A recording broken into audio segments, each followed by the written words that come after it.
9 fadilat diberi oleh Allah kepada orang yang menjaga solatnya. Bersama tetamu kita yang sudah lama kita tak jumpa dan alhamdulillah kita gembira bersama beliau pada pagi ini. Kita bersama dengan Yang Mulia Dr. Andas Haji Ismu Hadi bin Haji Abdullah yang akan menyampaikan topik mengenai fadilat mereka yang menjaga solat mereka. Assalamualaikum Ustaz. Waalaikumsalam. Apa khabar Ustaz? Alhamdulillah, lama tak jumpa. Itulah, masing-masing sibuk dengan haluannya. Jadi apapun kita sentiasa mengikuti. Ada juga Ustaz berceramah di sana sini, satu ilmu yang perlu kita tambah dari masa ke semasa lah Ustaz. Jadi memperkatakan mengenai dengan 9 fadilat diberi oleh Allah kepada orang yang menjaga solatnya ini Ustaz. Kita ingin mengetahui lebih mendalam perkara ini, silakan. Terima kasih. Assalamualaikum warahmatullahi wabarakatuh. Bismillahirrahmanirrahim. Alhamdulillahirabbil alamin wa bihi nasta'in. Ala umri dunya waddin, wassalatu wassalamu ala asrafil anbiya'i wal mursalin wa ala alihi washabihi ajmain. Alhamdulillah, memang Tuan Haji Daud ya dan para penonton yang dirahmati Allah Subhanahu wa taala, perkara sembahyang ini adalah satu perkara yang kata Rasulullah diringan-ringankan. Artinya banyak di antara kata ini yang meringankan perkara sembahyang. Mungkin ada dia sembahyang tetapi mungkin tidak tepat waktunya dan sebagainya, dan salah satu motivasi kepada kata ini supaya kata ini tetap menjaga sembahyang sebagaimana yang disebutkan oleh Imam An-Nawawi dalam kitab Nasihul Ibad.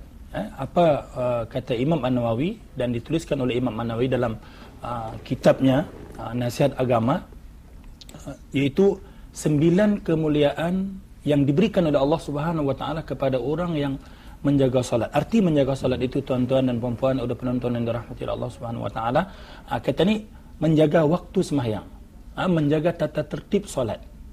Dan peranan kedua ibu bapa dalam perkara ini sangat-sangat kata ni pentingkan. Karena daripada kanak-kanak dididik daripada kanak-kanak untuk kata ni tidak melalaikan sembahyang. Insya-Allah kalau daripada damit, daripada budak-budak lagi daripada umurnya 5, 6, 7 tahun diberikan oleh Allah Subhanahu wa taala kepada kita ni amanah, iaitu anak, maka bila kedua ibu bapa mendidik, insya-Allah mungkin sampai ke dewasa. Maka apa 9 perkara yang menjadi motivasi bagi kita ni? Kalau kita ni dapat ini, mungkin lebih gembira kita ni untuk melaksanakan solat pada tepat waktunya. Ya, kalau misalnya kita ni bekerja setiap bulan, setiap tahun menerima bonus, kata ni nyaman hati, apalagi menerima 9 perkara yang diberi oleh Allah. Jadi Amirul Mukminin Utsman bin Affan radhiyallahu anhu berkata, "Man hafidhas salawatil khamsi li waqtiha wa dawama 'alaiha aqramahullahu bi tis'i karamat." Siapa yang menjaga sembahyangnya tepat pada waktunya, maka Allah Subhanahu wa taala akan mengurniakan 9 perkara. Yang pertama sekali, awaluha yuhibbuhullahu wa yakunu badanuhu sahiha. Yang pertama sekali, tuan-tuan dan puan-puan udah penonton yang dirahmati Allah Subhanahu wa taala, Allah memuliakan dengan 9 perkara ini, yaitu dicintai Allah. Kita ni dicintai Allah. Orang yang, coba kita ni bayangkan, orang yang kita cinta tak boleh tersentuh apapun karena kita cinta kepadanya. Kita akan berkorban kepada orang yang kita cintai. Allah mencintai kata ni. Kalau seorang manusia, dia di rumah mungkin murung duduk, babunya bertanya, kenapa kau murungan ikan? Kenapa kau usahannya? Dia beritahunya, rindu kepada orang yang aku cintai. Siapa? Dia tahu. Cali juga. Gila tu kali tu. Orang yang dicintai tapi dia tahu. Katanya tak kenal maka tak sayang. Kita kenal dulu baru kita timbul cinta. Karena bila kenal baru timbul cinta. Kenal kita dengan Allah Subhanahu wa taala baru cinta kita, dan Allah Subhanahu wa taala cinta kepada kita ni. Bagaimana kita mengenal Allah? Melalui nama, melalui sifat, melalui nama dan sifatnya. Kita kenal bahwa Allah itu maha segala-galanya. Apabila kita ni sudah dicintai oleh Allah Subhanahu wa taala, maka Allah Subhanahu wa taala akan memberikan sesuatu apa yang kita ni mahu. Tetapi bukan sebaliknya. Kalau kita ni jadi kalau kita ni tidak diberi oleh Allah, berarti Allah tak cinta, itu salah. Tak diberi di dunia, mungkin diberi di akhirat. Tak diberi spontan, mungkin step by step, ataupun Allah Taala tahu kalau aku beri yang kamu minta ini, kamu akan jatuh sombong. Kalau aku beri, kau minta kaya, jadi kaya, sombong tiap, maka Allah tak beri. Jadi semua ada hikmah di sebalik itu. Yang kedua, Allah Subhanahu wa taala wa yakunu badanu sahiha. Allah Taala berikan sihat wal afiat. Badan kita ni sihat. Coba kita ni bandingkan tuan-tuan, orang yang menjaga solat, yang menjaga sembahyang 5 kali tepat waktunya, coba kita ni lihat. Kalau ada orang menjaga sembahyang sempurna, dia tidak sehat, dia sakit, itu cobaan daripada Allah Subhanahu wa taala untuk meningkatkan imannya. Tapi kalau kita jaga sembahyang, insya-Allah Allah Subhanahu wa taala memberikan kesehatan. Mungkin kita sembahyang tapi sakit dah berhenti, mungkin coba cek balik bagaimana sembahyang kita ni, sempurna atau tidak. Sama juga sembahyang kuatnya, karet kuat juga, sembahyang kuat, mengurat kuat juga. Kenapa boleh berlaku seperti itu? Karena sembahyang belum sempurna. Apabila kita nak perbaiki yang lain, perbaiki sembahyang kita ni dulu. Kemudian yang ketiga, dijaga oleh malaikat. Kita ni insya-Allah sentiasa dijaga oleh malaikat. Orang yang dijaga oleh malaikat terpelihara daripada maksiat, terpelihara daripada dusta, terpelihara daripada segala perkara-perkara yang tidak diingini oleh Allah Subhanahu wa taala. Yang keempat, turun berkah pada rumahnya. Allah taala menurunkan wa tanzilul barakatu fi darihi. Diturunkan oleh Allah Subhanahu wa taala berkat pada rumahnya. Orang yang penyembayang, istrinya sembahyang, suami sembahyang, anak sembahyang, amahnya pun sembahyang, semua satu rumah sembahyang. Allah taala turunkan berkat di rumah. Kita nak pergi rumah dia seronok. Baru tengok halamannya pun sudah seronok. Pergi masuk rumah seronok. Bukan seronok dengan keadaan mungkin furniture dan sebagainya, tidak. Tapi memang ada rasa nyaman. Macam tidak panas, walaupun ada aircon, ada terasa kenyamanan. Allah Taala turunkan berkah di rumahnya. Bayangkan kalau kita balikkan orang yang tidak sembahyang, bagaimana akan rumahnya? Orang yang penyembahyang, Allah turunkan keberkatan di rumahnya. Kemudian yang selanjutnya, akan nampak pada wajahnya tanda orang yang soleh. Orang yang penyembahyang walaupun hitam tapi manis. Hitam orang sembahyang tapi mukanya lain. Bukan karena bermakeup apa, lain. Kita dudukkan dua orang, satu orang hitam, satu orang yang hitam juga. Yang hitam ni, orang hitam ni penyembahyang. Yang hitam ni dia sembahyang, beda wajah muka. Bukan karena makeup, beda wajah muka. Kemudian yang selanjutnya, Allah Subhanahu wa taala memberikan, akan melembutkan hatinya. Orang yang jaga sembahyang ni, kata Amirul Mukminin Sayyidina Utsman bin Affan, orang menjaga sembahyang ni, dia akan lembut hati, mudah memaafkan, tidak mudah marah dan sebagainya. Apalagi dengan istrinya, mudah memaafkan. Ini kadang-kadang na'udzubillah min zalik. Bukan saya dengan istri, dengan orang, dengan siapa. Kadang-kadang terbalik, dengan istri keras, dengan orang lembut. Kalau jumpa orang lain, bini-bini lain, senyum dia selalu. Balik ke rumah marah-marah. Bukan begitu. Orang yang menjaga sembahyang, hatinya lembut, pengasihan. Masa bercinta lembut, Ustaz.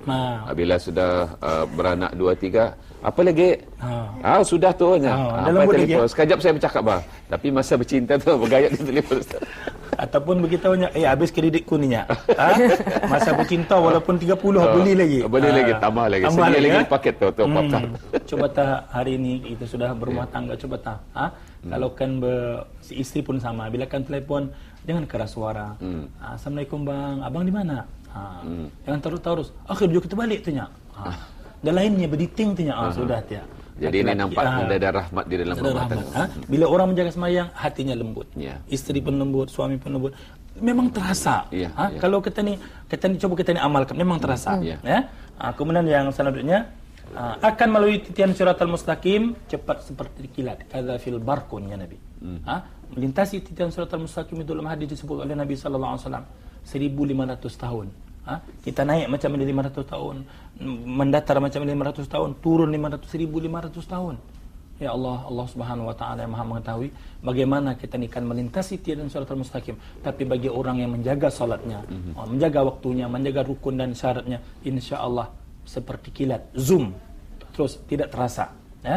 Kemudian Allah Subhanahu wa taala memberikan, akan selamatkan daripada api neraka. Wa yadkhulul jannah bighairi hisab, masuk syurga tanpa hisab. Sebenarnya memanglah kalau kita cerita tentang ikhlas Tuan Haji Daud seperti mana Rabi'atul Adawiyah, dia lain sama kita ni. Kalau misalnya apabila diletakkan syurga di depannya dan neraka di depannya, tidak berubah. Ya Allah, aku sujud menyembahmu bukan karena aku mengharapkan syurgamu. Kalau aku sujud karena mengharapkan syurgamu, bakarlah aku dengan api nerakamu. Dan aku meninggalkan segala laranganmu bukan karena aku takut akan meninggalkan perintahmu, melaksanakan perintahmu dan meninggalkan laranganmu, bukan aku takut nerakamu. Semata-mata karena aku cinta dan rindu padamu. Semata-mata karenamu ya Allah. Tapi sejauh mana, setakat mana kita sebagai manusia yang biasa boleh kita ni seperti mana Rabi'atul Adawiyah. Makanya ada hadis-hadis dan kata-kata sahabat-sahabat Nabi yang menjurus kepada kelebihan ini adalah untuk memberikan motivasi supaya kita ni mengamalkan. Macam orang tanya, Ustaz, aku sembahyang duha ni 2 rakaat, apa fadilatnya? Kalau orang yang betul-betul ikhlas, dia tidak tanya lagi fadilat. Tapi kita ni manusia biasa, orang awam, perlu kepada siapa di antara kita ni yang mau bekerja dan bergaji. Ada kan kata ni kerja sebulan gaji tidak ada? Tidak ada. Allah Ta'ala pun beri gaji, tetapi orang-orang peringkat yang mukhlisin, peringkat muqarrabin, memang dia tidak sujud bukan karena mengharapkan syurga, meninggalkan larangan Allah bukan karena takut neraka, semata-mata karena Allah. Kata ni buatlah macam itu, tapi bukan perkara mudah. Kita kadang tanya, kalau sembahyang ni apa fadilatnya? Karena kata ni iman kita ni peringkat atau makam kata ni masih level umum, orang awam biasa. Kita kan puasa kena beritahu lagi. Apa fadilat puasa sunat aninya? Apa? Namanya kita manusia biasa. Ingin tahu. Jadi bila ada kelebihan itu merangsang kata ni kan? Ni sama macam kalau orang ahli sukan dan sebagainya yang cemerlang dapat insentifnya sekali. Kata ni macam itulah barangkali Ustaz, kekhusyuan kata ni Allah akan beri insentif kata ni tu. Tapi sebelum-belumnya jangan ditanya apa insentifnya. Atau peringkat yang tinggi sudah tu. Sepertinya Ustaz tadi tu Rabi'atul Adawiyah, sujud bukan kerana syurga Allah, tetapi kerana cintakan Allah itu.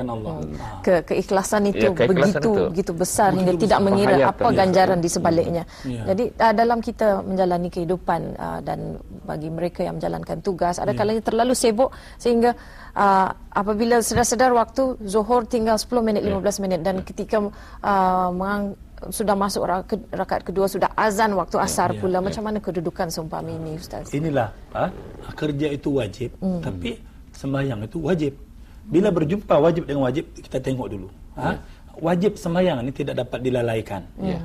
Dan alhamdulillah negara kata ni Melayu Islam Beraja. Kita dengar di sana sini titah Kebaduli, yang jangankan sembahyang wajib, titah menyuruh kata ni baca Quran sebelum karaja, ada masa suruh sembahyang duha. Artinya terpulang pada individu masing-masing. Bila sibuk macam mana pun karaja, tinggalkan dahulu, laksanakan perintah Allah Subhanahu Wa Taala. Jadi dengan kita ni laksanakan perintah Allah Subhanahu Wa Taala tepat pada waktunya. Kalau sekali-sekala tu lainlah.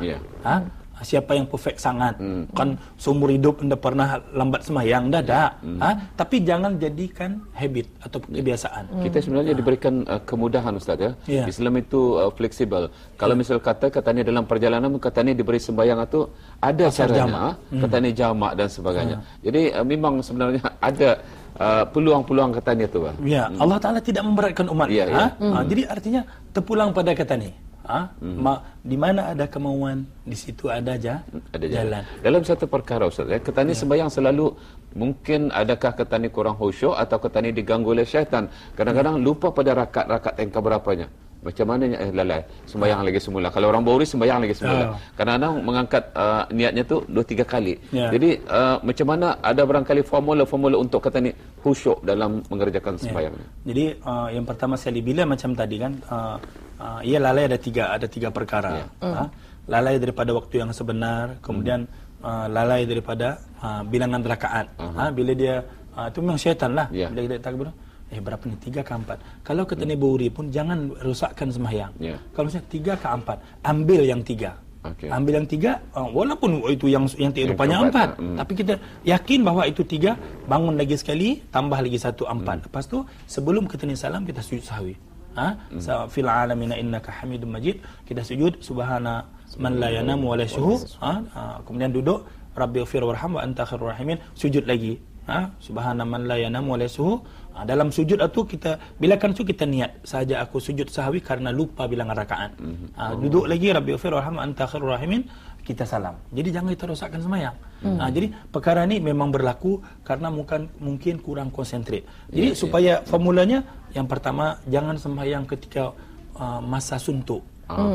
Sembahyanglah ketika yang kita ni beri untuk sembahyang tu khusus masa yang khusus yang berperabot. Biar jangka waktunya adalah jangka waktu yang selesa untuk kita menjalankan. Misalnya kita ni balik daripada pejabat, ambil anak sekolah. Ambil anak sekolah, lepas tu sampai ke rumah sudah pukul 1. Sedangkan masuk kerja 1:30. Tinggal jauh. Kalau kita sembahyang di rumah memang sampai 3 minit pun dah sampai. Baik kita ni siapkan wuduk dulu, kita sembahyang di pejabat untuk relax.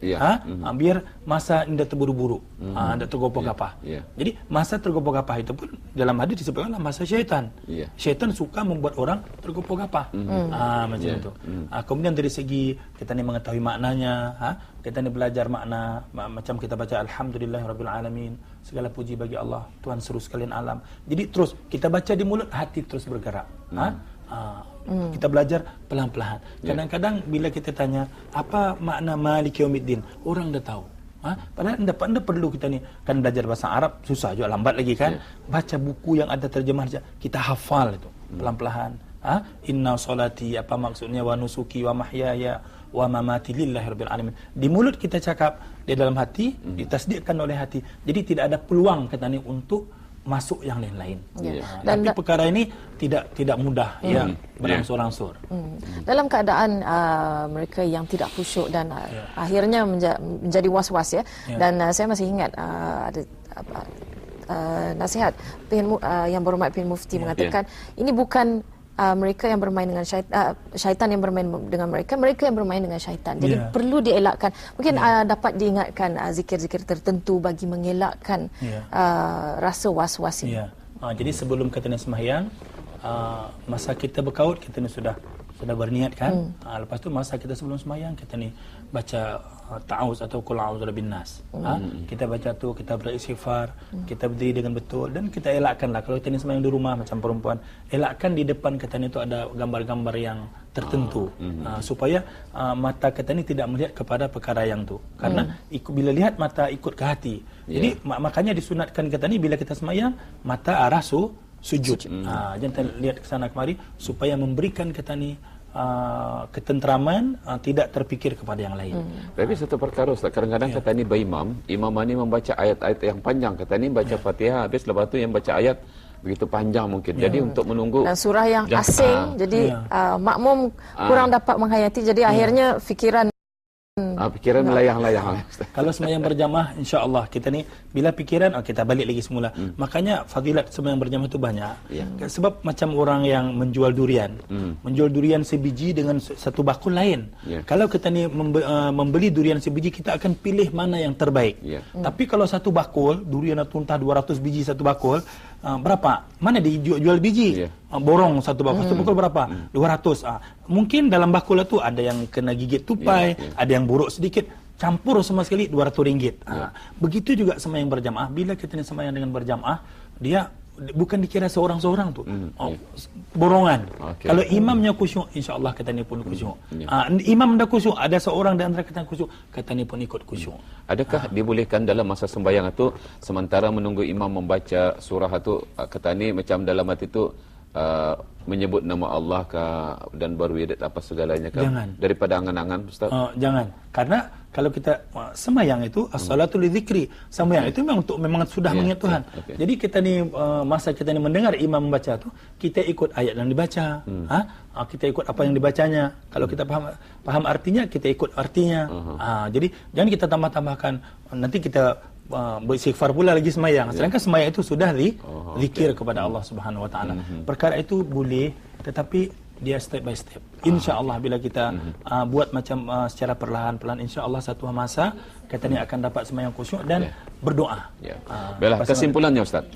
Kesimpulannya alhamdulillah, oleh penonton dan rahmat Allah Subhanahu wa taala, yang terakhir lagi dan Allah akan menempatkannya bersama orang-orang yang tidak takut, la khaufun alaihim wa lahum yahzanun. Allah Ta'ala yang ke-9, Allah Ta'ala menempatkan bersama wali-wali Allah di akhirat, tidak takut pada masa itu. Jadi sebagai kesimpulan audio penonton yang dirahmati Allah Subhanahu wa taala, berbalik kepada tadi, wa'mur ahlaka bis-shalah wastabir 'alaiha la nas'aluka rizqan nahnu narzuquka wal 'aqibatu lit-taqwa. Perintahkanlah ahli keluarga kamu untuk sembahyang. Peranan ibu bapa dalam rumah tangga untuk menjaga kanak-kanak, anak-anak kita ni menjaga sembahyang tepat waktunya. Kita didik daripada awalan ini, insya-Allah berkekalan sampai hari tua mereka. Begitu saya barangkali Tuan Haji Daud. Kurang minta maaf. Sama-sama, Kita jumpa di lain kesempatan, insya-Allah. Insya-Allah, alhamdulillah.